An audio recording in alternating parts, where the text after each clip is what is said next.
Welcome to the Bourbon Life Podcast, your source for all things bourbon. Join your hosts, Mark and Matt, as they drink and review bourbons, share news about upcoming events, interview the who's who in the bourbon world, and, most importantly, bring you along for the fun of living the bourbon life. Now, here's your hosts, Mark and Matt. All right, everybody, welcome back for another episode of the Bourbon Life Podcast. I'm your host, Mark, and with me, as always, is my good friend, Matt. Matt, how you doing tonight? Hey, Mark, I'm doing really great. How are you doing, man? I'm doing okay. I'm hanging in there today. Last week was a rough week. We had a little special Bourbon Life Barrel Society happy hour event on Friday that was through Zoom, and somebody that I know may have had a little bit too much bourbon to drink. I'm not going to say who. Yeah, one of the hosts of the Bourbon Life Podcast was an extra happy hour. but it was a good time. But yeah, so I think, I'm not going to say I'm still feeling rough 3 days later, but let's just say I think the next happy hour, somebody's going to have to dial it back, maybe just a notch, maybe from 11 back down to 8 or 9 or something. Well, I'm happy to be back though, and recording another episode of the Bourbon Life Podcast. And with that said, I do need to thank our sponsors, of course, which is the Stave Restaurant out in Millville, Kentucky. They're just doing some great stuff out there. If you've not had a chance to check them out. And today, that's right, today is the day that Kentucky, the restrictions are lifted somewhat. So you can actually dine inside a restaurant again and not be inside of an outside tent to eat your dinner. You can actually go inside of a restaurant and eat. I think up to 50% capacity. They've loosened those restrictions. So go out and check out the Stave in Millville. They're out there between Castle and Key and Woodford Reserve. Chef Jonathan Sanning prepares just great Kentucky elevated cuisine out there. Rebecca and her husband Eric that own it are just wonderful people. We appreciate their support. And then also a brand new sponsor that we picked up, 3 Chord Whiskey. It's weird because I'm so used to saying 3 Chord Bourbon, Matt, because it's like everything we say is 3 Chord Bourbon, but they do have their Amplify Rye. So I guess I should say it's 3 Chord Whiskey, and they make quite a few different products.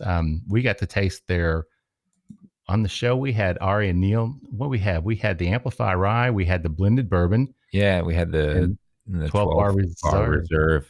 Yeah, but then we also got to taste. They actually released their new. It's that they call it the Strange Collaboration, and it's the Pinot Noir finished, the Kentucky bourbon. Remember, they sent us a sample. And we're like, yeah, they did. We got to taste that before anybody. Yeah, that was really cool. And then they just came out with that 15-year whiskey drummer, which is pretty phenomenal. They were kind enough to send us a sample of that just a month or so ago. So that was really good. But we're happy to have 3 Chord on board with us as a sponsor. So check them out online, 3chordbourbon.com. And you can also check out the Stave online at thestavekentucky.com. And, just real quick, I want to say something about one of our previous guests, the Spirits of French Lick. Matt, I don't know if you saw that yesterday, I think it was, but, Fred Minnick, the big bourbon critic that always has his best of and whatnot and his list and things. Yesterday, he actually announced that the Lee Sinclair 4-grain that is out of Spirits of French Lick, he named that as the best non-Kentucky bourbon for 2020. So I was kind of excited. I did see that. Yeah. So big, awesome award for Spirits of French Lick, and way to go, Alan and Jolie. Yeah, it's Kasperzak, right? Yeah, Kasperzak. Yeah, not Kasperzak, Kasperzak. But all right. Anyway, all right, Matt. So with all that said, do you want to tell everybody who we have with us tonight? That's right. We've got a guest joining us tonight from Forney, Texas. We have Bill Wofford of 5 Points Distilling and Lone Elm Whiskey. Bill, welcome to the Bourbon Life Podcast this evening. Hey guys, thank you for having me on. Well, we're thrilled that you're with us. I know you had a little bit of technical difficulties on your end. We actually, it's funny, Bill, because you're talking about, I'm sorry that I had some issues, but before we got on here, like 2 minutes before, my computer actually shut down and I had to completely restart it. And I was thinking, man, Bill's probably sitting in there waiting on Squadcast for us to show up and my system's down. So that's the great thing about technology. It's wonderful when it works, but sometimes it'll just throw a wrench in those gears for you. Yeah, it's irritating when it doesn't work because we're so used to it working most of the time. Yeah. Most No of the doubt. time, every time. Yeah, yeah. That's great. All right. So, Bill, I'll tell you what we usually do. Well, I usually like to tell people if we know our guest, and we've never had the opportunity to meet before. Um, so we'll have to correct that one way sometime soon. Mhm. Matt and I have had the opportunity to taste several good things coming out of Texas. We've had Tony Gonzalez, who's with 3D Oak, had him on the show.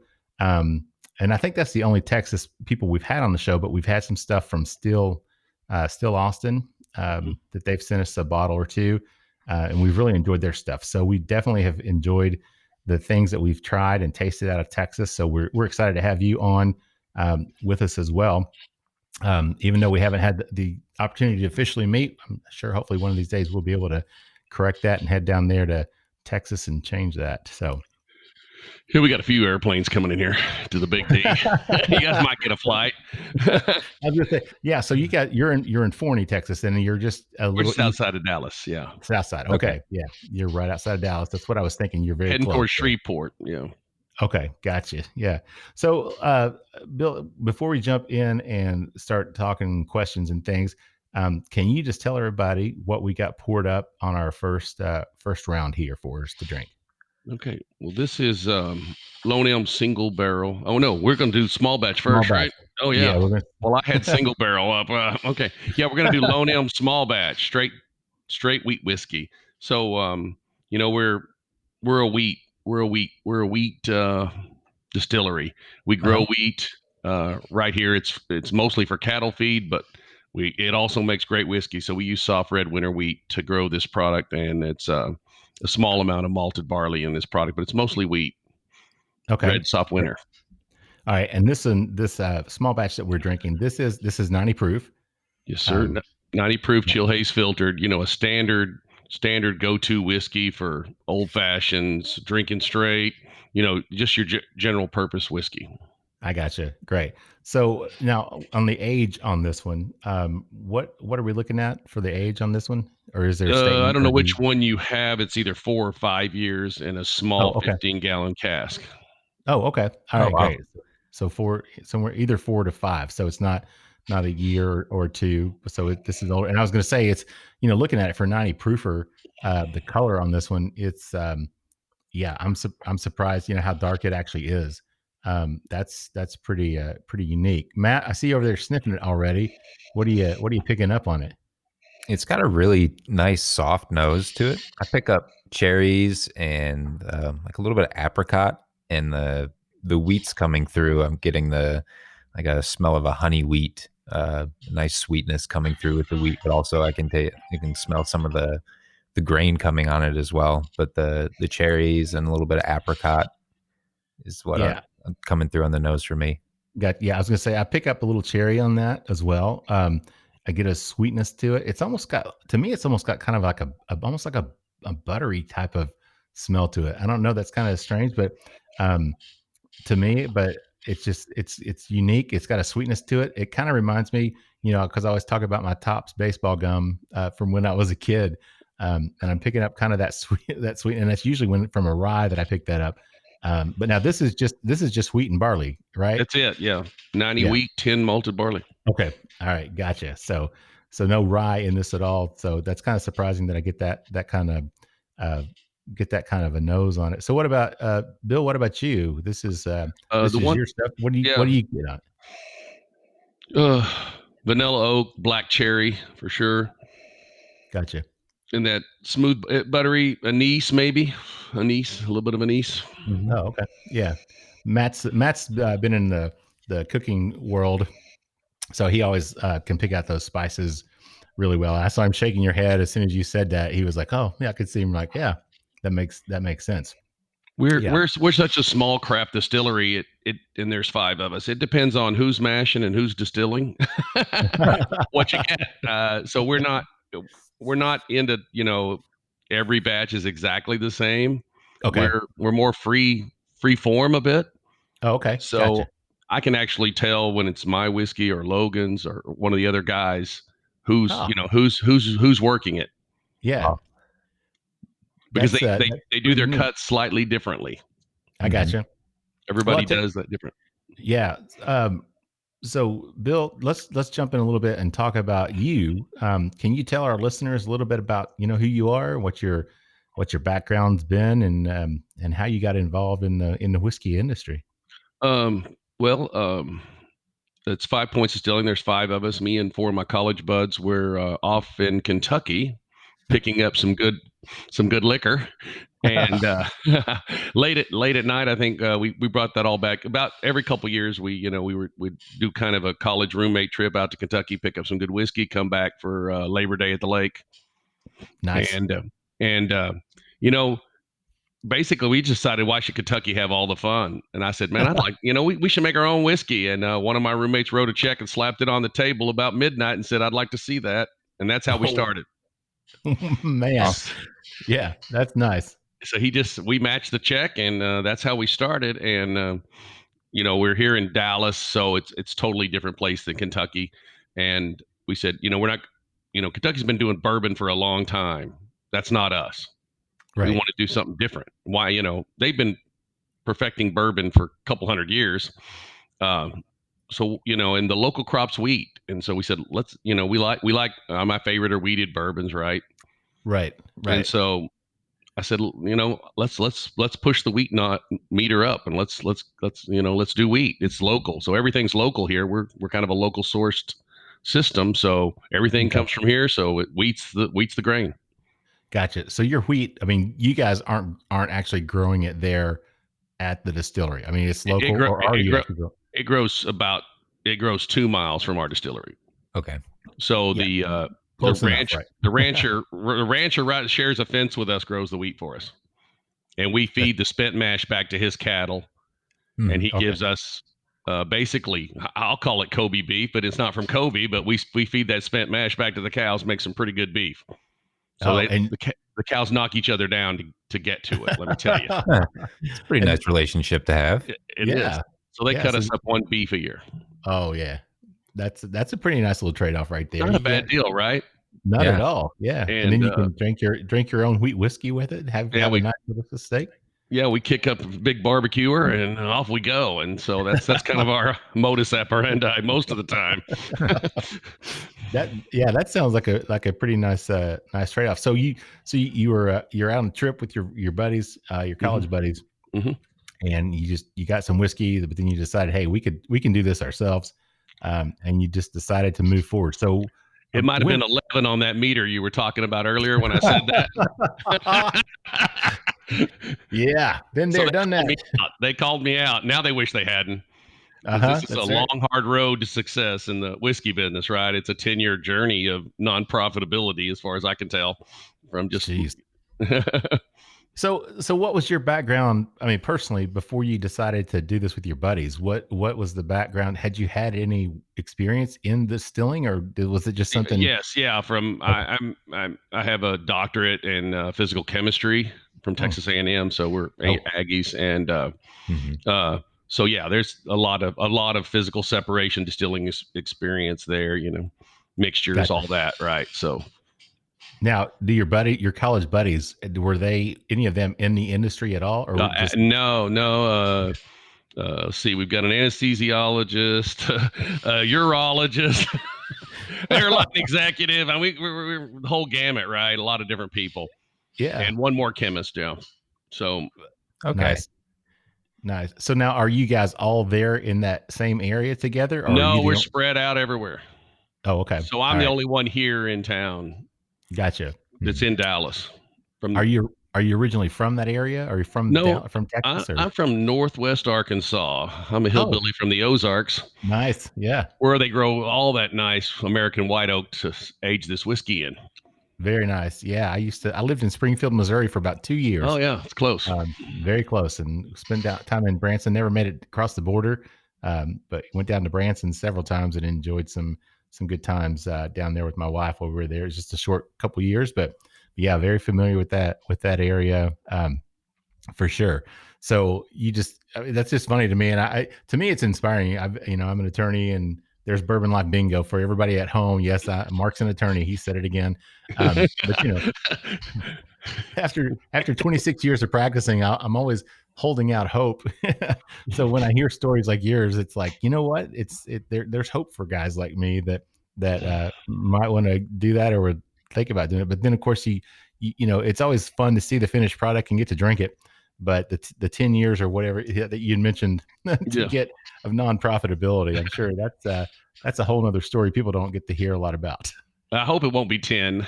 We built the distillery in 2012 and distilled our first in 2013. So we're at 7. We're at 7, and it's holding true so far. That's how you take a large fortune and turn it into a small fortune and start a distillery. Yeah, it's like start a distillery or buy racehorses. Right.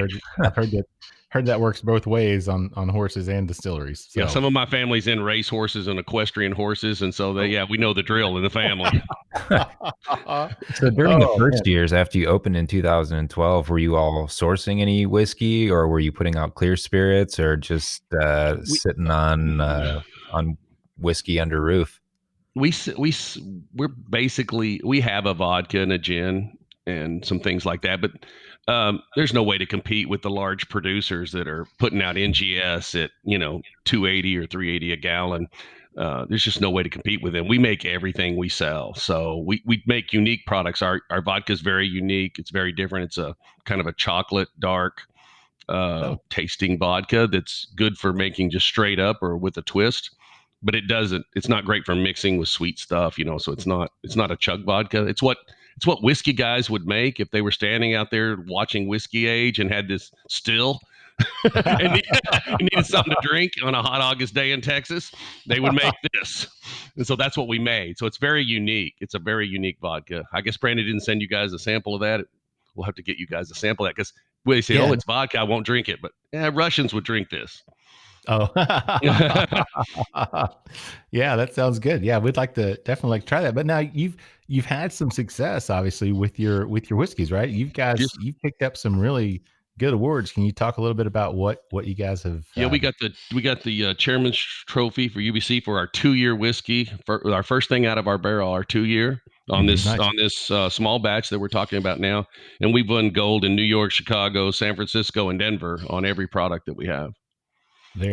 That's really impressive. I mean, for a distillery to start up and come out and start making a product and getting recognition like that. And I know you said you got the chairman's trophy, that Ultimate Spirits. We had Paul Picault on the show back in, I guess March, April or something like that. Matt, early on, yeah, great guy. Loved having him on and loved talking to him about the Ultimate Spirits Challenge and how they run that, and how it's different than a lot of other competitions. So anytime I see somebody that rates that high from their competition, their challenge, then I'm pretty impressed. And I feel like, you got something pretty solid if you're pulling numbers like that from those guys. So yeah, those are great guys.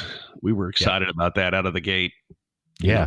That first 2 years, 15 gallon. Now we fast aged that in shipping containers. We put the 15-gallon barrels in shipping containers, and it stayed over 100 degrees all year. Mm-hmm. So every 10 degrees Celsius, the temperature rises, the reaction rate doubles, so the whiskey ages twice as fast. Okay, I got you. And that's why Kentucky ages faster than Scotland, and we age faster than Kentucky, right? We're just warmer. Mm-hmm. But if you put it in a hot shipping container in Texas, hits about 130, 140 in the summer. So it really rocks it. Here's the problem. The Angels drink 4 times as much. Oh, yeah. No kidding. Out of a 15-gallon barrel in a shipping container in Texas after 4 years, you're using a scraper to get the last little bit out of that thing. It's so true. It's so painful, but so true. It makes great whiskey, but it is painful on the Angel share. Bill, I've never seen anybody wring out a wood stave from a barrel, but I can picture you guys disassembling your barrels and taking those staves and doing all you can to twist out what you can get. That double cut's actually real in Texas. We opened one the other day. We had some guys doing a barrel pick from Whiskey Club, and they opened it up, and there was 2 bottles in this barrel. It was like tar, and they died for it. But it was the oakiest stuff I have ever. I mean, it wasn't for me, but it had some kind of problem. It had concentrated down after 4.5 years to 2 bottles. Wow. Holy cow. That's crazy. But I mean, it was black. It was black. Yeah.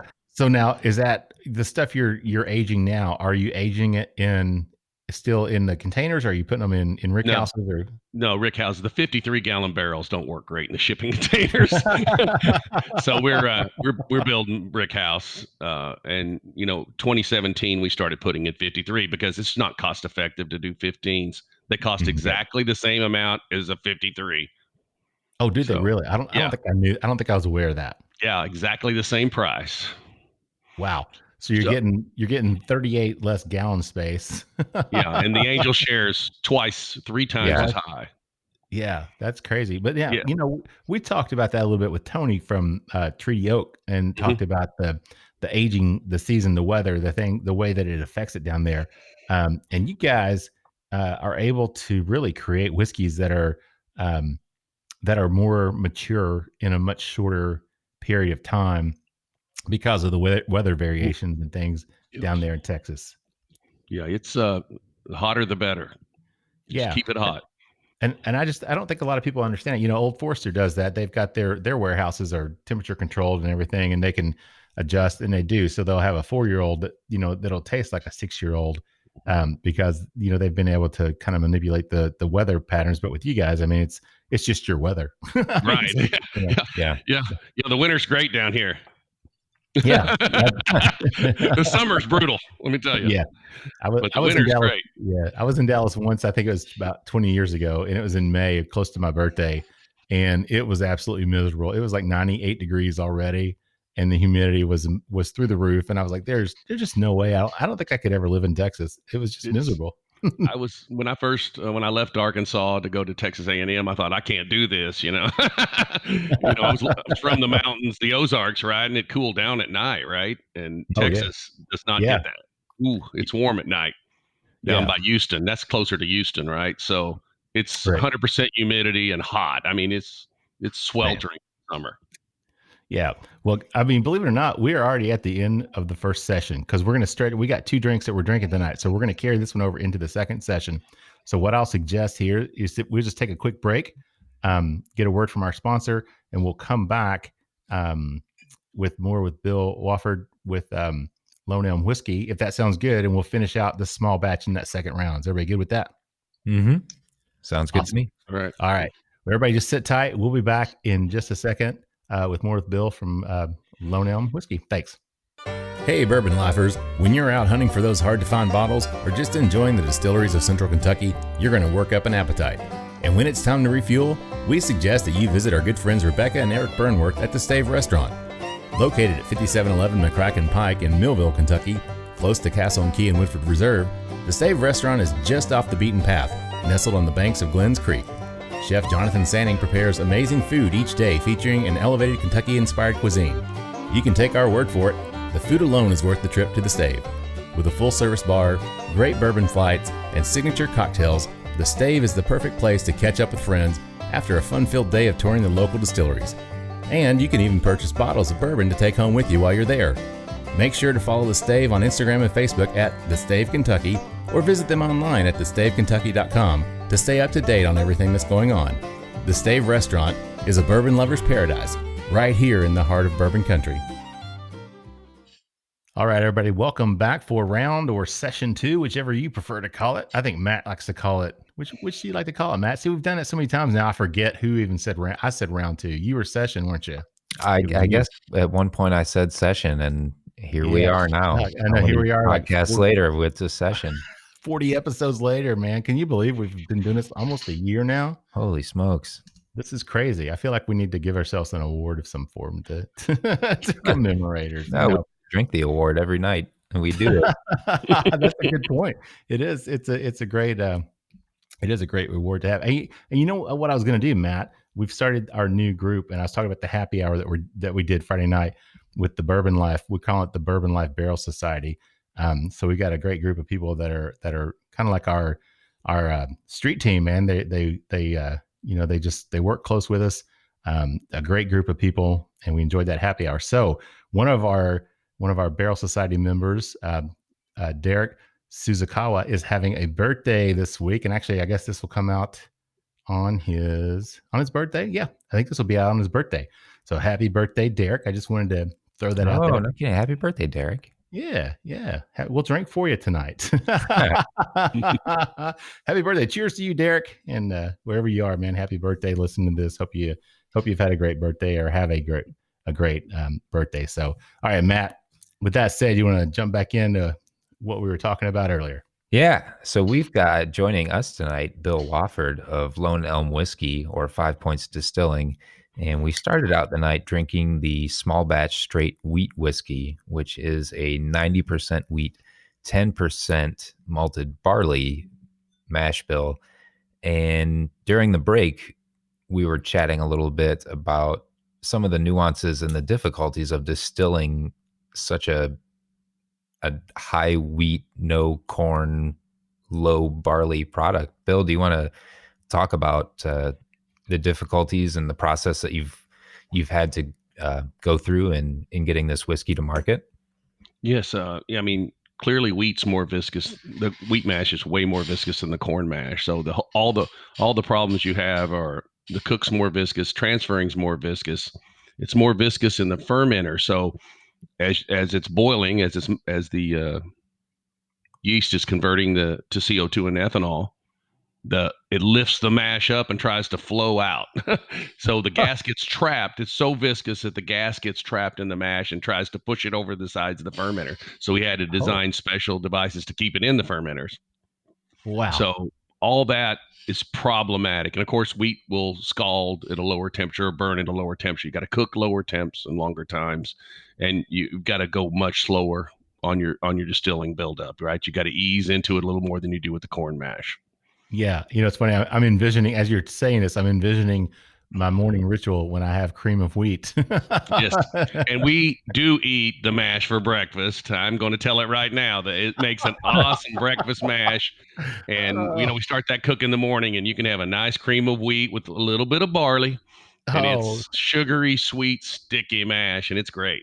Oh my gosh. I didn't even think about that, but yeah, because I'm a big cream of wheat fan from the time I was a little kid. So that's funny. I'm just envisioning, as you talk about that, I can just see that cream of wheat in a pot just starting to boil, and it's just like this big, thick mass of stuff. So and you can't do that with corn. Cream of corn is not for breakfast. Now they get to eat they get to have dinner time at the bourbon distilleries. Right. But we have breakfast. Yeah. Breakfast of champions. Yeah, I would say so. That's really cool. And on that same note, of course, rye whiskey, which will start coming out small batches next year, the rye is even more viscous, and that's why you won't see a lot of 70-80% rye. It's so viscous. Gotcha. So it's really ryes are really a challenge from a movement, cooking, fermenting, and distilling. So that's the challenge again with rye. So the wheat experience really prepared us for the rye experience. Gotcha. So now, Bill, is there any point where you sit down and you're just like, man, why in the hell do we decide just to do wheat?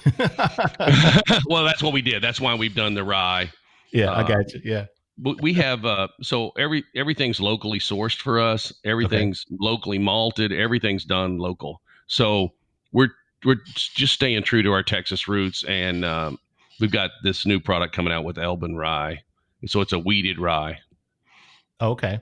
So it'll be a rye wheat malted barley mash bill. Yes. Mm-hmm. Okay. That sounds pretty tasty. And speaking of tasty, we should probably talk about, since we've been sniffing on this and taking taste, we talked about the nose. Matt, what do you get on the palate on this one in your finish? On the palate, I got a lot of the cherry was coming through, and a whole lot of vanilla as well. Mm-hmm. And like we're finding out from these Texas whiskeys that we've had, Mark, the oak comes through really strong in the age on them, just from the environment that you all are aging your whiskey in, Bill. It really transfers through, and you pick up a really, really nice oak and like a little leather. It's almost a little smoky as well. I agree. Smoke, leather. Yeah. The black cherry stronger, the anise stronger. Yeah. maybe a little tobacco. Yeah, tobacco leather. I don't know what Yeah. bottle you're drinking. You guys know what bottle you're drinking? Matt, I think you've got. No, I put it back you on took the. that one. I've I got put the it back one. on the shelf. I put it back on the shelf already, man. I'm drinking bottle 68 Okay, I'm not from sure. barrel 68. Okay, I'm not sure. I'm not sure which small batch. I didn't think the. Oh, we got a small batch. Yeah, that was the small batch we were talking. We're still drinking. Single- We're still drinking a small batch. Still drinking small batch? Oh man, I switched. You guys. No, we're going to switch halfway. I'm sorry. No, man. Oh man. Yeah, I sorry couldn't about help myself. I was staring at this small batch, single barrel, and I couldn't help myself.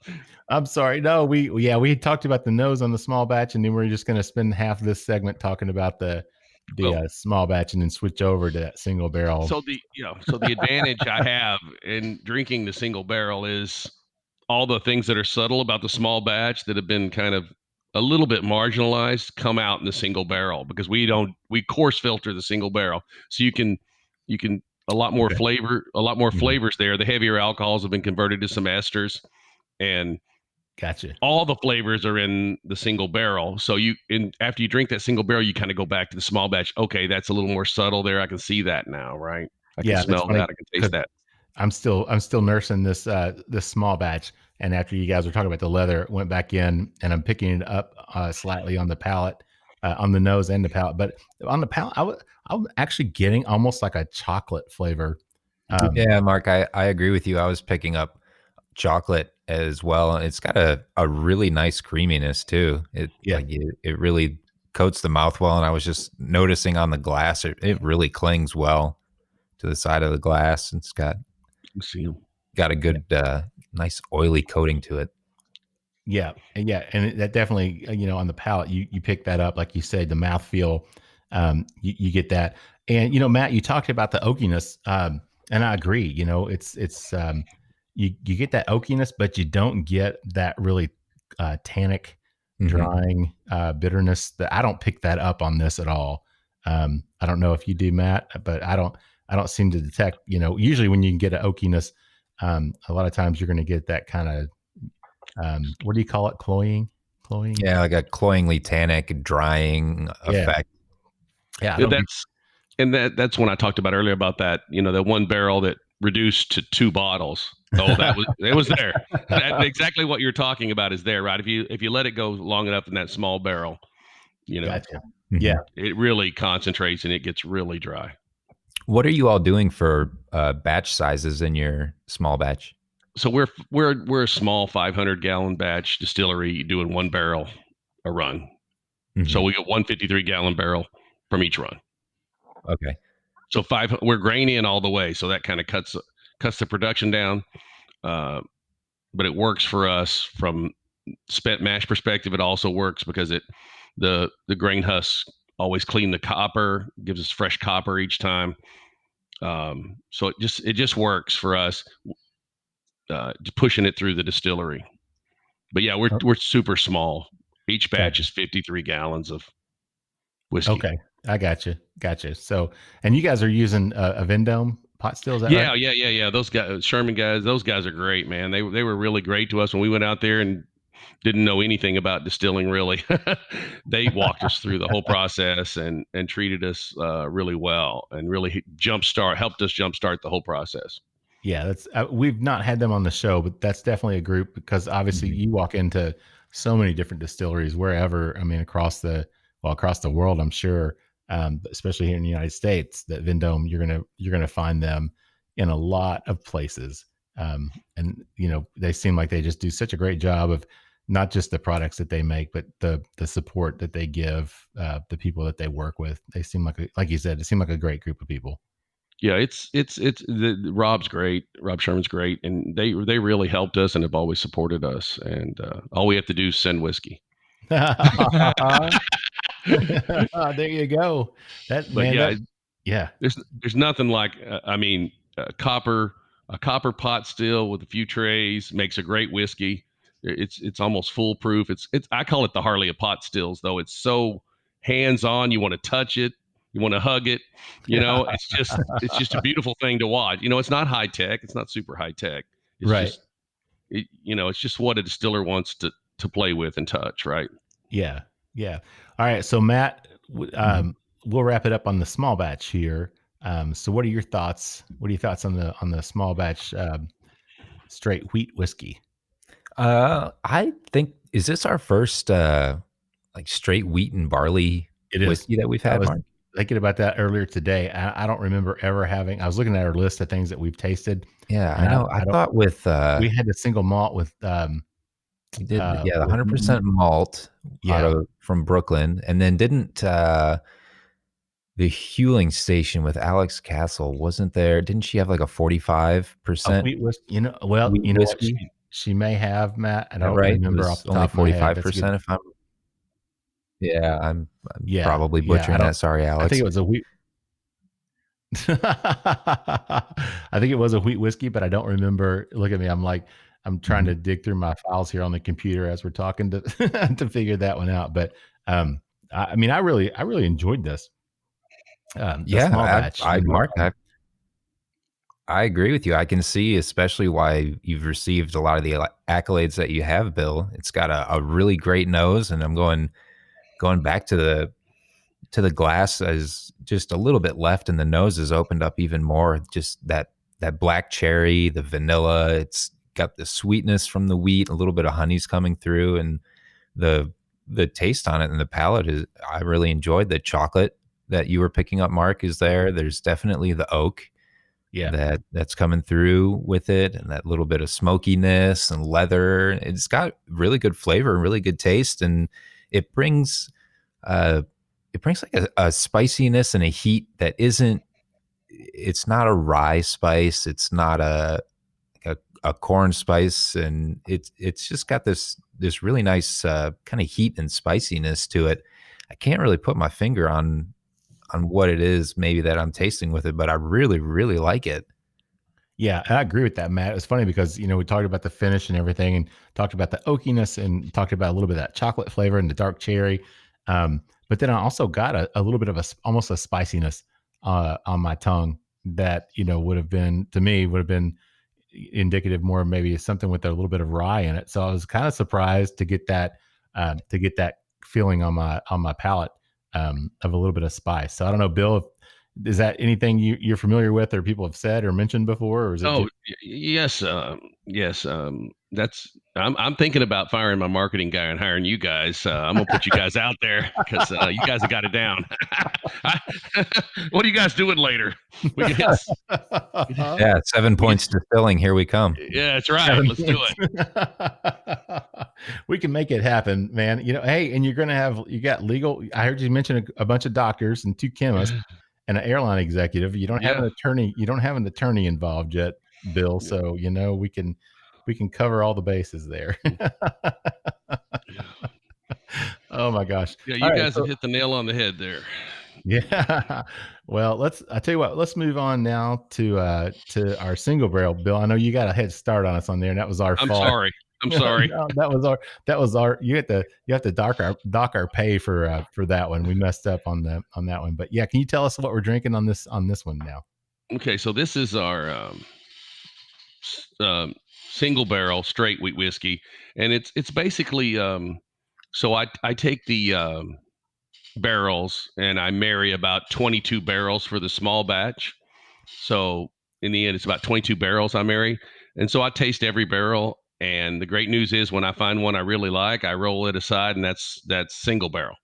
Gotcha. And it's not necessarily consistent single barrel. It might be Logan picking it or James picking it. Other people, Brandon, whoever, whoever's doing that picks the barrels, and you pick out the ones you like, and you get a variety because people pick different things.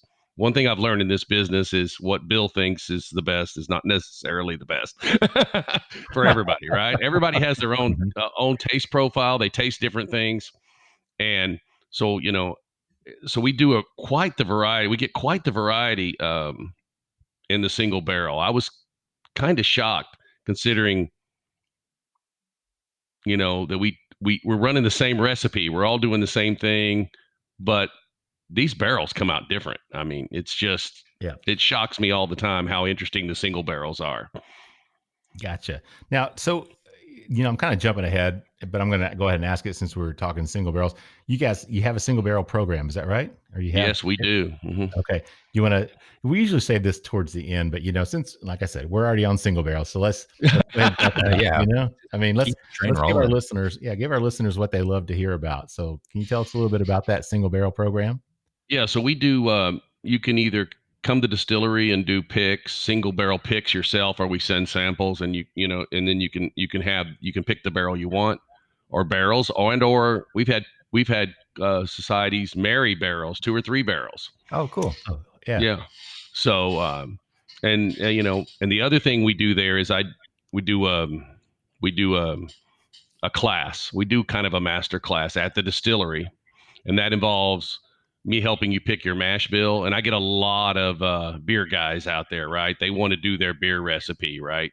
Right. And so we help them turn that beer recipe into a decent mash recipe, and then we let them we secure the grain. Then they grind the grain, they mash the grain, they ferment the grain, and they come back and distill that grain. They barrel that grain, and then they come back to the tasting room and they check that whiskey. And I love watching the look on their faces. They take the angel share. They learn what distilling's all about. And they just basically make their own barrel, but we usually break it up into fives and smaller barrel, whatever barrels they want to use. Most people don't want to do a 53; they don't want to wait, right?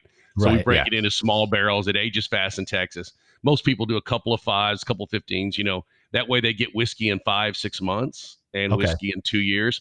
And so they just come out of the tasting room, taste it from time to time, and watch that angel share happen. And that's when you really learn what it's like to be a distiller. But it's great. Yeah, I was going to ask you about those 5 gallons. I mean, those you can age those probably in 5 or 6 months. I'm assuming. Is that pretty quick? Yeah. Nobody's so far. None of the Barrel Club guys have passed 6 months or 2 years on anything. There's nobody's. They learn quickly. Yeah. I think you get a bunch of people accusing you of stealing whiskey out of their barrels. Well, we got to watch Brandon, the marketing guy. He likes to get in every barrel. Is this ready yet? Let's put that out. There you go. Yeah, we're going to have to get on Brandon. We're going to have to get him to send us that vodka too. So we'll have to make vodka, the gin, the rye, the sherry cask finish. You guys got kind of shortchanged here tonight. But he just sent you these because they're our big commercial products, right? The others are kind of distillery. Oh yeah, no, that's fine. We're happy to have what we got to share and a drink. So Matt, you've had a moment to sniff. Oh, and while I'm asking, before I ask you that, I will say I did pull up the Huling Station stuff from Old Dominic in Memphis, and yes, it was 83% wheat. 83. Okay. Yeah. So just since we both couldn't remember, must have been one of those where somebody turned it up to 11 again, and maybe forgot what we were drinking. So we don't run into many just kind of really high straight wheat guys. Yeah. That's the group up there in Memphis, Old Dominic Distillery, Alex Castle. I don't know those guys. I'll have to look them up. Yeah, Huling Station, Huling is the name of their whiskey. They've got a bourbon, they got the wheat whiskey, and they've got a blended whiskey as well. But it's Old Dominic Distillery out of Memphis. So they're doing. Yeah, we had Alex Castle. She's a UK grad, so I was thrilled. Yeah, that's right. Someone after your heart. Yeah, so Kentucky grad. I'm always thrilled, when we get a Kentucky grad on the show to hang out and chat with. But yeah, check them out because they are doing that wheat whiskey. I forgot, Matt. Good catch on that one. So I'm glad you guys invited us to the SEC. We're pretty excited about being in the SEC down here in Aggie Land. Very nice. Yeah, it's been a crazy football season. Wow, how crazy. Yeah, definitely has been. We got some shoes thrown. I don't know if you saw that, with LSU in Florida, but I don't want to digress too much of that. But the Florida kid that tackled the LSU kid and took a shoe and threw it like 20 yards down the field. I mean, what the hell are you thinking? But it's getting crazy. I think everybody's crazy. I think it is too. The COVID madness. All right, Matt. So you're over there working. Matt's ready to talk. He's ready for me to shut up, and he's like, "Man, just let me Football. talk." Yeah, come on. Where's Paul? Paul Feinbaum will be on here any moment. That's right. We need to get Paul on here. All right, so we have got barrel 488 over here. Okay, 488. Yeah, Right. which is clocking in at 121.8 proof. Yeah. And the first thing I can say is this is some dark whiskey. Yeah, it is. Holy smokes, the color is gorgeous. Yeah. It looks like it looks almost like I'm drinking a Coca-Cola, a soda. I mean, that is how dark this looks to me. So this one would probably be again somewhere 4 years old, 5 years old, maybe. 488. What's it say? It should say barreled. It should say barreled on. Yeah, barrel 488 barreled on, looks like 4 of 16. So 4 of 16 and dumped this year. So, Okay. So right at 4 years. mhm. Yeah, maybe a little. was this are these 53-gallon barrels or are these? No, this is a 15. There's no 15, way to okay. get that color in 4 years. And Yeah, that's what I thought. Yeah. But let me tell you, it costs real money to get that kind of color in short age. Yeah, no doubt. So Matt, what are you getting on the nose on this one?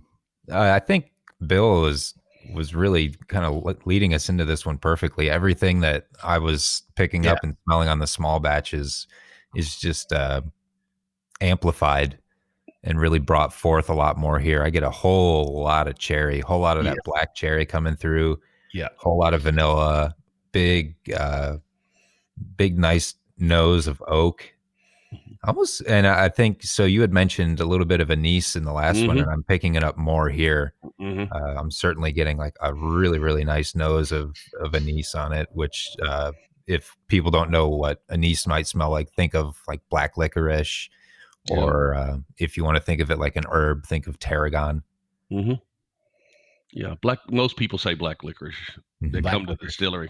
Yeah, there you go. Yeah, which I don't like black licorice. So when you say that you smell that, it surprises me because I can very seldom ever pick that out, Matt. So and that may be a good thing for me. It's like clove. I hate cloves. I hate the smell of clove cigarettes people used to smoke back in the day.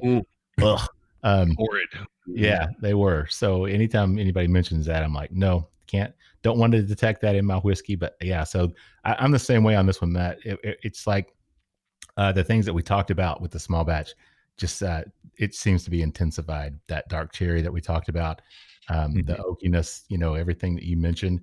I'm definitely getting that as well. And I tell you what we'll do, since we split these in two and we're at the end of segment 2, now that we got through the nose on this one, let's take a quick break, get a word from our other sponsor, and then we'll come back with more with Bill Wofford with Lone Elm, and we'll wrap it up and talk about the palate and some other things with Bill about Lone Elm and what's going on. So everybody just sit tight, and we'll be right back in just a minute. Thanks. Hey, Bourbon Lifers. We want to take just a second and tell you a little bit about Three Chord Whiskey. Three Chord's line of whiskeys embody the spirit of creativity. The whiskey is a true collaboration between producer and composer Neil Giraldo and master blender distiller Ari Sussman.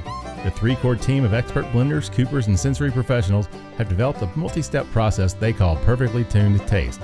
This process begins by carefully selecting the finest bourbon and rye whiskeys from Kentucky, Tennessee, and Indiana, and then blending them all together.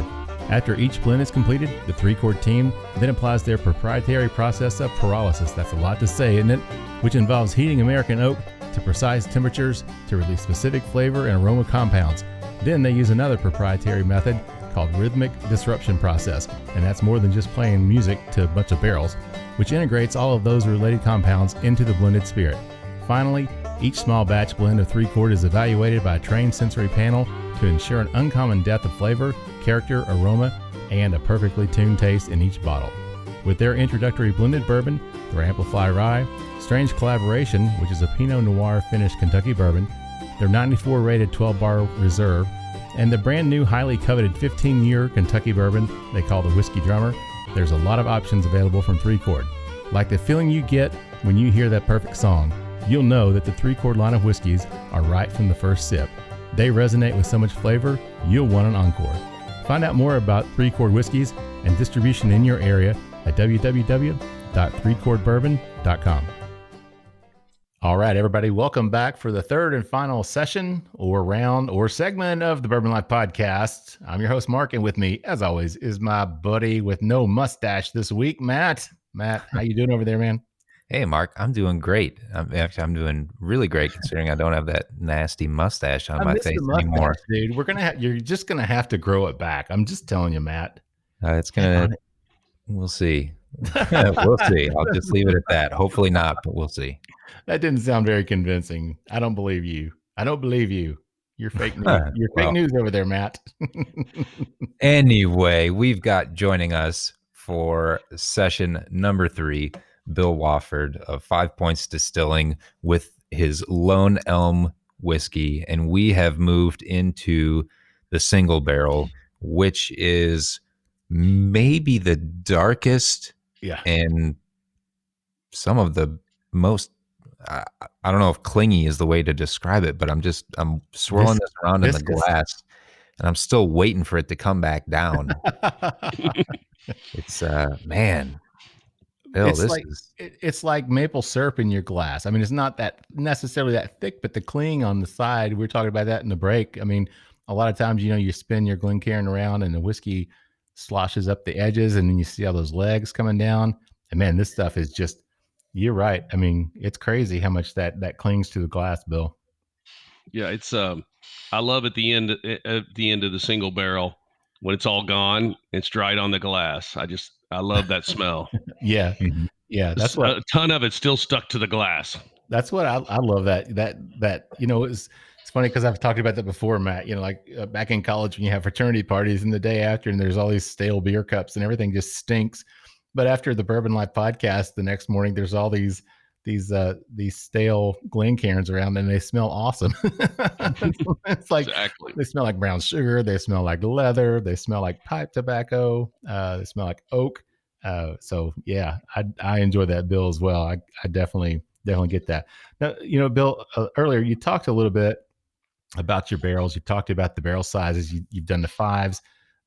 You do that with a lot of your R&D stuff. You do the 15, and now you've moved into the 53s. Is that right?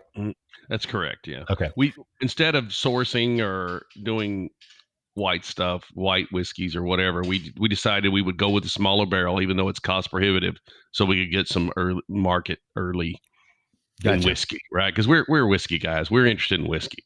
Yeah, I got you. So Well, I was going to ask you this. You guys are college buddies and you went on trips together. Now that you've been in business together for 9 years, that's a little tougher than it used to be. It used to be a little funner. Is it like the annual business meeting and college brotherhood trip? Yeah, no, it's a little different. It's actually a little different. These guys are pretty astute business guys, excluding myself, of course, because I'm in the whiskey business. Yeah, I mean, we started out, trips to Kentucky, trips to Scotland, finding good whiskey, right? And we all enjoyed that. So it was kind of a common ground for us, Sure. besides our college experience, right? Right. And so it just organically happened, and I'm glad it did. I mean, we're sticking to the Bluebell model at the moment, which is drink all you can, sell the rest. But we hope, yeah, it's pretty good. So we hope to be more commercial, more marketable in the future. But right now, we're just enjoying the whiskey. Right now, you're having fun and you're putting out a good product. There's no question about that. I think Matt and I both are enjoying it. And speaking of the product, Matt, what about in terms of your tasting and your palate on this one? Finish. What are you getting? Yeah. So first, Bill, I think you all are well on your way to profits here, and you might actually cut into your drinking a little bit. So you might want to. That's a horrible thought. Yeah, you might want to kick a few barrels aside to hide them somewhere. It's hard work to hide barrels from these guys. Oh yeah, yeah. Brandon and marketing, man, you gotta watch out for those guys. You can't hide anything from those guys. They probably have those like little geo trackers on them, so they can GPS where the barrels are. It's like, wait, there was a honey barrel. Yeah. He'll sell anything, even if I'm trying to hide it. Yeah. On those barrel picks. Nice. Matt, I see you working it over, man. It's got a really, so first, I think one of the things that we've really noticed in all of the way through this is the cherry. I get a lot of cherry coming through with it. And then there's a nice vanilla, I think, that rounds it out as well. And then the oak is there.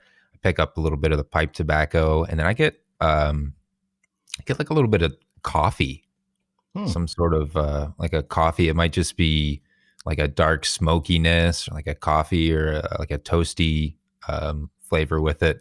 But then like a little bit of honey and just the softness coming through the wheat.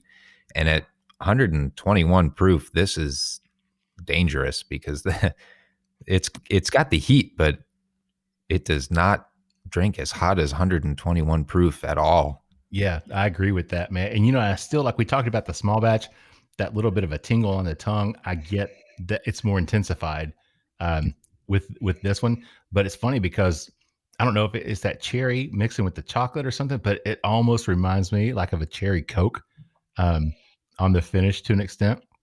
I kind of get like a cherry Coke kind of flavor, which a cherry cola flavor, which I loved as a kid. I loved drinking cherry Cokes, which but yeah, this is something else, man. And this is what 121.8. Is that what you said, Matt? Yeah. I think that's one of the distinctive things about our products is the smoothness, the finish. Yeah. And that comes from that 12-hour distillation we do on every batch. Is 12-hour distillation, nice and slow and perfect cuts, and that gives it that smooth back of your palate, just awesome finish, even at high proof. Gotcha. It's drinkable. Yeah, I think that's something we really do in the distillation phase. Mm-hmm. Yeah, so that's very good. When you're distilling it, since you're using just the wheat and barley, you have to go at a lower temperature. Does that lead to a lower proof coming off of your still and going into barrels? No, we can control the proof with the trays and the deflator, the thing. So it really, we can really finely control that distillation. We do it slow and much to everybody's chagrin, 12 hours. And that makes this whiskey, and I think that's the punctuation mark on this whiskey, is the distillation. Yeah. That's what makes us unique. That's a long time to wait for your cream of wheat. It is. You can eat while you're distilling. You can eat the cream of wheat, right? Yeah, there you go. So you get that every day. So you got to clear that out. Going back to your barrels again, I was going to ask a question about that, and I think I got sidetracked. I saw Matt over there switching that around and wanted to get his thoughts on what he was picking up on that. But the barrels, you getting those? You talked about the American White Oaks from the Ozarks. So you guys use an independent stave out of Missouri? Yes, over there then? yes. Okay. Independent stave. Now, these our original barrels from the early. We couldn't get barrels when we started in this. There was a craft boom, and we couldn't get in the barrel queue. So I got a buddy of mine who makes hardwood flooring up in Northwest Arkansas to sell me wood that was aged 2 years, and we had Hot Springs National Cooperage build the barrels for us.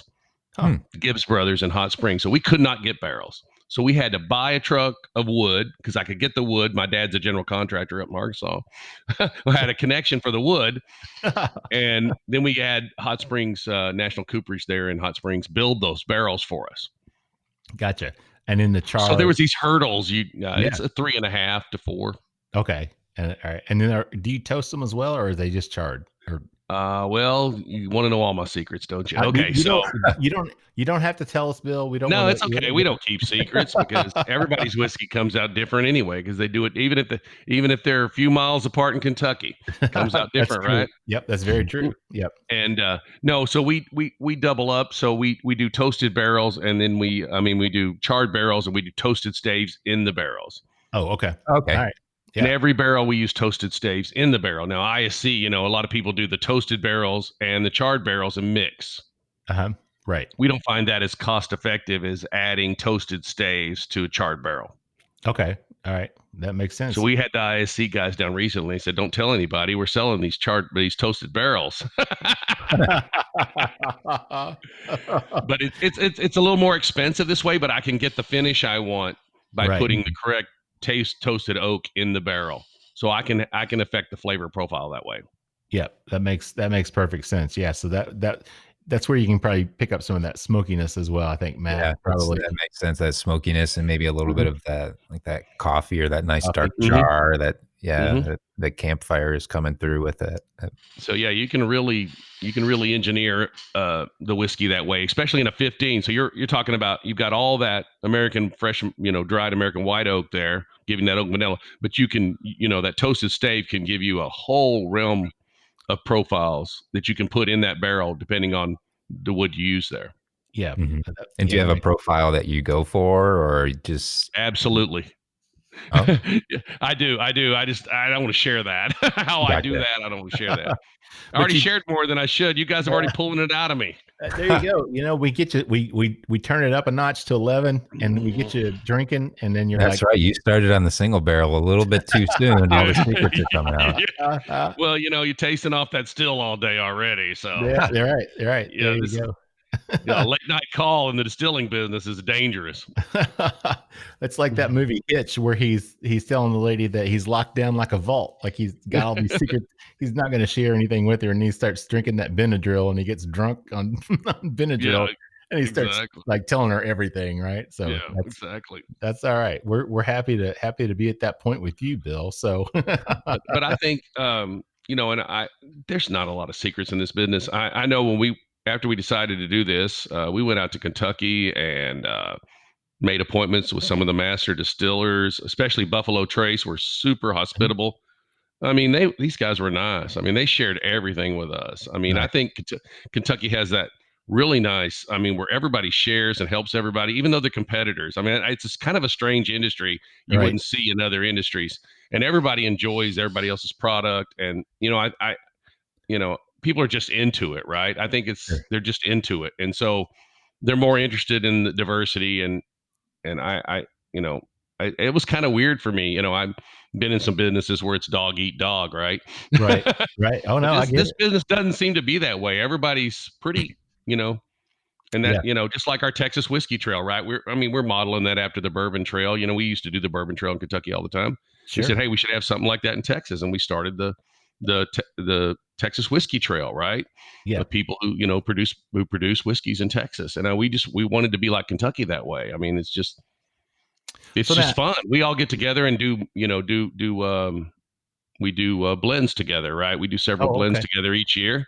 We typically with us and some of the distilleries here, some in Austin, right? We typically do some blends, and it's fun, right? It's just fun. Yeah. So I was going to ask you about that. So you got there's 19 members, is that right, on your whiskey trail? You get me the lion because it changes it. It changes as it goes, but that's probably pretty close. Gotcha. But I mean, that's really cool that you guys are doing that, so people can come to Texas. And you don't think about, when you think of Texas, you just don't think about bourbon or whiskey. But man, I'm telling you, after what we've had from you guys and what we've had from Still Awesome, what we've had from Treaty Oak, man, there's some good stuff that's coming out of Texas. And I'm a Kentucky guy through and through, born and raised.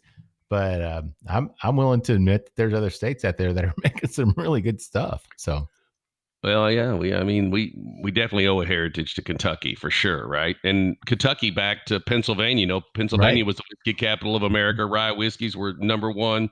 Yep. Early on, and yep. Problem was when they started Prohibition, Kentucky ran for the hills with every still they could carry. Pennsylvania destroyed them, or sent them. I think they sent them to Canada. Actually, I think they crossed them over into Canada and started the Canadian whiskey. The Canadian whiskey business. That's right. Yeah. It was funny because we were talking to some Colby and Ashley Frey there with Frey Ranch Distillery out there in Nevada, and we were talking. He's a farmer, and that's what his family has done for like over 100 years out in Nevada. And he was just talking about the fact that they grow really great grains, but they've got leftover grains. So about 12 years ago, he just decided he wanted to start distilling, and it's really like it is a throwback to the olden days where farmers had grains and they couldn't sell them all, they couldn't eat them all. So especially like in Pennsylvania, and those guys brought that over to Kentucky as they expanded westward, and that's really kind of where it stuck. But we've got that limestone water here, so we're pretty special, Bill. Well, that's something we share with Kentucky here, right? We have the limestone water here. Oh, so nice. we actually have a real high calcium water supply here. Okay. So that's something we share with Kentucky. We use rainwater we do rainwater collection and reverse osmosis for dilution, but we have the yeast love the calcium, right? Right. So we use that. So we kind of share that with you guys there. So that's a similarity there. The difference in Kentucky and Texas is the distance. If you want to do the whiskey trail, the Texas whiskey trail, Yeah. you better get ready. People come to do the trail and they think they're going to just make a short little loop, and they find out that the distances are enormous. Yeah. And so, you can drive 11 hours to the next distillery or 10 hours, right? Yeah, everything's bigger in Texas. That's right. So that's kind of the big difference, and it's kind of flat here. Yeah, we got some hills, and we Yeah. got the mountains over in eastern Kentucky, but then the hills here in central and over in a little bit in western. But yeah, that's true. I never thought about that. Because you've got Lexington, Frankfort, Louisville, Bardstown, Loretto, Makers, all that stuff. I mean, and it's all that's pretty drivable in a short period of time from either Lexington or Louisville. Damn, I can't imagine trying to do that in Texas. Yeah, people they're coming. I want to do the trail, and they're like, "Oh my God, that's going to take me a week to drive it." So that's just be prepared for that. If you're coming from Kentucky, you're going to put some miles on. Yeah, no kidding. So now you were talking about the rainwater and dilution. So when you guys come off the still, when you're going into the barrel, what are you going in at 125? I mean, do you have? Because it's not technically bourbon, so I don't know what the rules are with It's the same. Straight wheat whiskey is the same as bourbon. Okay. Straight bourbon whiskey. Same rules. That's what I kind of anticipated. That I wasn't sure. So are you guys going in at 125? Or are you diluting down a little bit? I prefer 120, but that yin yang of the money makes you want to go as high as you can go. Sure. But I prefer 120. But whatever you're drinking tonight sounds like it was 120.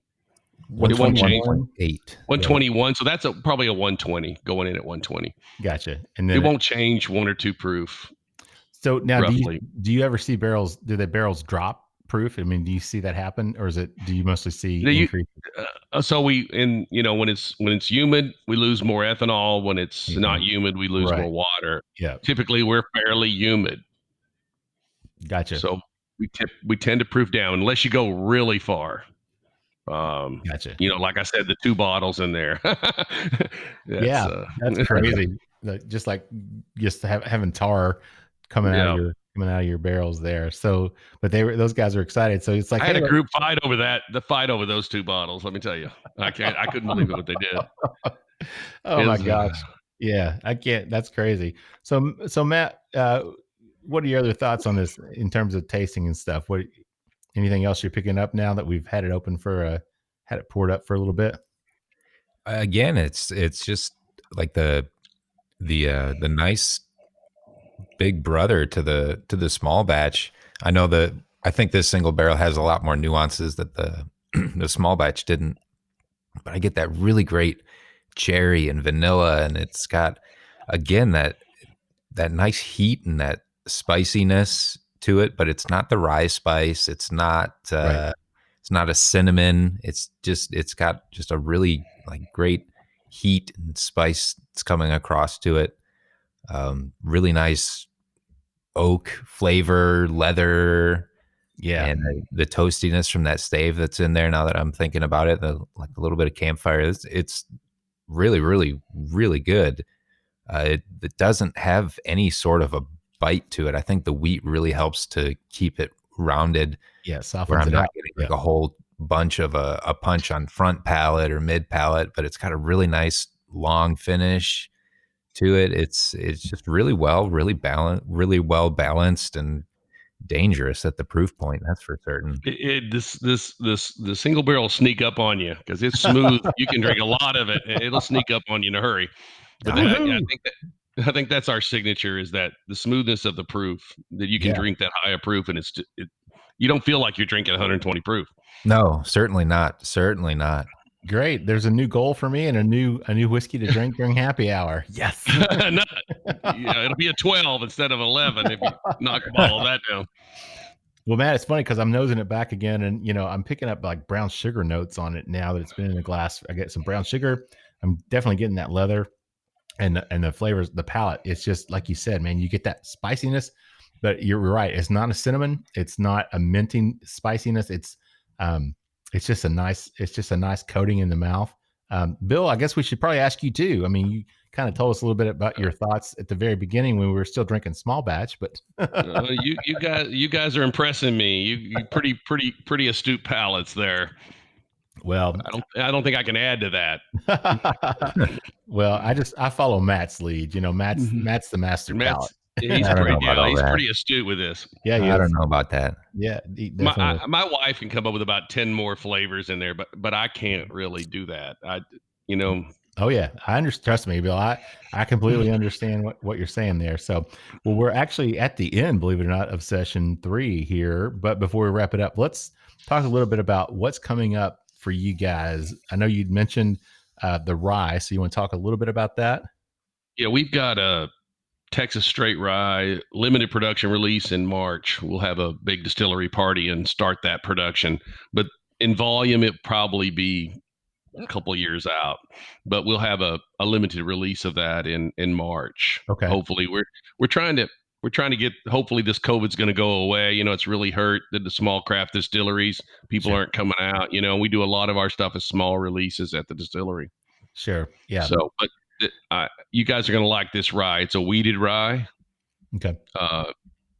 It's all the things our single barrel is, but with the rye spiciness. Oh yeah, That sounds delicious. Yeah, Matt, I knew they'd get Matt as soon as you said this is a big hit. I mean, people are just hounding me for this, especially my marketing team, sales team, because we've sampled a bunch of people now, but we just don't have the volume production yet. So that's hurting us. So we just Sure. Good whiskey takes time. There's no shortcuts to good whiskey. That's a good point, and we're glad to hear you guys say that too, Bill. I mean, that's I hate to say it's a rarity, but there's a lot of people out there that I shouldn't say there's a lot of people. There are people out there who would cut corners, take an easy route, just to push things out. But glad to see that you guys, chose not to do that. So that's really cool. So where can people find you guys? When that aren't in Texas, are you guys available outside of the state? Yeah, we're in Louisiana, Arkansas, Texas, Oklahoma, and New Mexico and California now. We're not in Kentucky yet, but we hope to be in Kentucky. Well, we're not in there yet. You can buy us online out of California, I believe. Okay. There's some online things there, but I don't know what change you guys have. We're Total, Goodies, Specs, those kind of things. Those may be Texas things. You guys got Total? Yeah, we do. Total Wine. Oh, yeah. Total Wine. Yeah. Yeah, we're in that California company. But we're not in Kentucky yet, so we'll just have to ship you guys whiskey, I guess. We won't turn that down, Bill. I'm just yeah. We'll take my number. Yeah, that's right. That's right. We'll take whatever you can get us for sure. So yeah, we're not in Kentucky yet. That's a tough market. There's a lot of whiskey producers there. Yeah. There's no doubt about that. I've heard it's tough to get into here. So yeah, no question about it. So Matt, anything else? Any other questions you got for Bill before we wrap everything up here tonight? No, I don't know if I had too many more questions. I'm just really impressed by what you all have done and what you're doing. And it's cool to see the research and the thought that went into things and starting with smaller barrels, and rather than like rushing product out that wasn't ready, taking the steps to use the smaller barrels and shipping containers. It's really ingenuitive, and getting it out. And it seemed to have worked because your 2-year was met with a bunch of awards and multiple accolades. And I'm tasting through, and it shows. This is really, really great whiskey. This is, I think, only our second wheat barley mash bill that we've had on the show. Both have been really great, and this is really good stuff. And to see what you all are doing and the amount of attention to detail and going local with your grains, it's just like Ashley Frey had said last week when we had her on the show, like rising tides raise all ships. So it's nice to see that small operations like you all, which I don't imagine you'll be small for too much longer with the stuff you're putting out. We'll see about that. But it's good to see that you're really taking to making whiskey that has the character that you want, that you're not just getting stuff out, but you're really taking time, putting the attention in, and releasing the product that you're proud of. We're really definitely cool. Proud. And thank you for the plug there. Yeah, we appreciate your comments. Appreciate it. It definitely shows in the product. I've been impressed, absolutely impressed the entire night. Yeah, I agree with that, Matt. Definitely. I would like to see in America, I mean, that's the beauty of Scotland. I mean, all the quaint distilleries, all the different products, the plethora of things they have there. I really love that culture. And I'd like to see that here in America, but of course it'll be on a much larger scale. Oh yeah. All right. Yeah, no doubt. Well, Bill, before we wrap it up, anything else you want to add? Or we leave anything out, or anything else you wanted to touch on before we wrap her up? No, just thank you guys for having me on. I enjoyed talking with you guys. Yeah, we did too. Definitely. No question about it. So, all right. Well, I'll tell you what, I'm going to thank our sponsors. Need to definitely do that so we can pay our bills, right, Matt? So, well, before that, Bill, where can people find more info on you or on Lone Elm or just loneelm.com or 5pointsdistilling.com or our Facebook, or I'm not the media guy, but I think we have Instagram, Facebook, all those things that people do, right? So jump on there and just search Lone Elm Whiskey or 5 Points Distilling. It should come up. There you go. I hope it does. I'm paying these guys. What are they doing? That's right. Daggone it. They better be doing their job, Right. So, right. I'm doing my job. I'm making whiskey. Yeah, you're making good whiskey, man. That's right. You're doing it well. Good point, Matt. Thanks for bringing that up. So, all right. So with that said, let me thank our sponsors, the Stave Restaurant out in Millville, Kentucky. Again, check them out online at thestavekentucky.com. Making some great food out there close to Castle and Key, Woodford Reserve.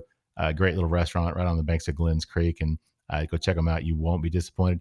And then also 3-Chord Whiskey, making some amplified rye, some blended bourbon, the 12-chord, 12-bar reserve. Yeah, that's what it is, 12-bar reserve. I drink a little bit of that, too much of that, I think, on Friday night, Matt, at our happy hour.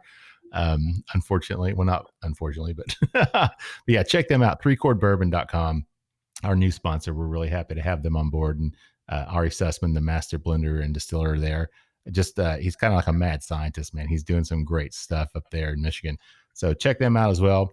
And with that said, Bill, again, thank you for joining us tonight. We really appreciate you sticking through the technical difficulties and no worries, man, and being here with us. So, and with that said, I'm going to wrap it up, send us home with our tagline, which is, may your glasses always be full, and may you keep on living the bourbon life. Thank you for joining us for this week's episode of the Bourbon Life Podcast. Our mission at the Bourbon Life is simple: to share our passion for all things bourbon with you every week. And we'd really love to hear your thoughts on how we're doing. You can find us on Instagram and Facebook at The Bourbon Life. You can also contact us by email at thebourbonlife@gmail.com. And you can always find us on your favorite podcast platform. If you have a moment, we'd love it if you would rate us and give us a review. So until next week, we hope your glass is always full and that you keep on living the bourbon life.